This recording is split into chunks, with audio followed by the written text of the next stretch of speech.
again, you identify a common thread of how I understand mediation. In fact, I like the way you articulate it, which is mediation goal is about problem solving. Yes.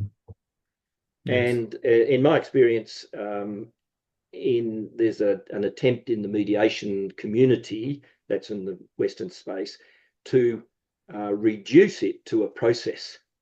And I think that's the part that you challenge rather eloquently in your paper, which is it depends on the people, place, and practice is really important.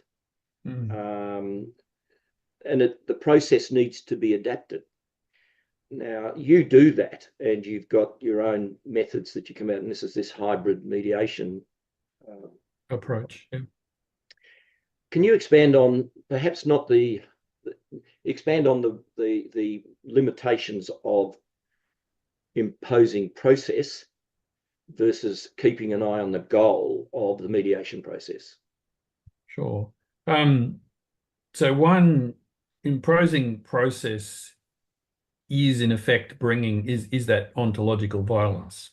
So if you're bringing the process to the table, it's going to come, it's a box with all of the other beliefs and meanings in it. And so they will be just dumped on top of people. I think that's my metaphor for it. Versus, and then perhaps a more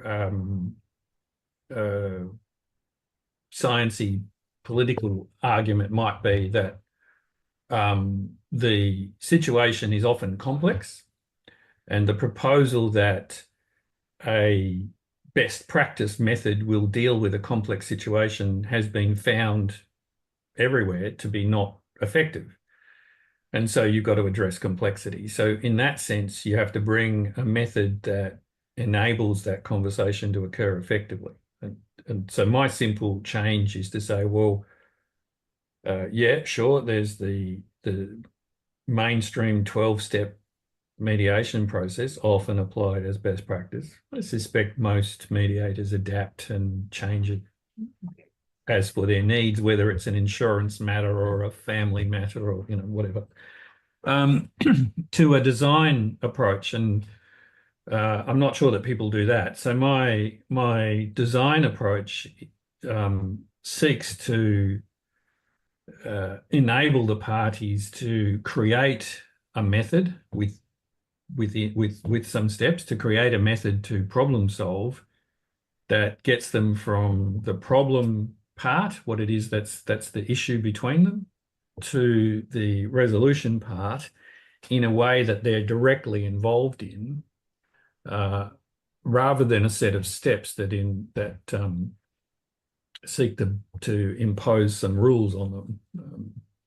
So I guess the rule that I would apply is the same rule that everybody else would say is important, is that, we're not going to go with solution first. We're going to go with what's the problem. So I call that the story. What's the story in this matter? Tell me about that. How is it that we're here today?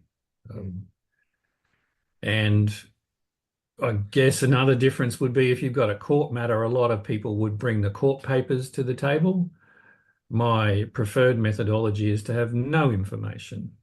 People tell the story from the beginning and explain what it is that's happening and how it's happening. Spend a bit of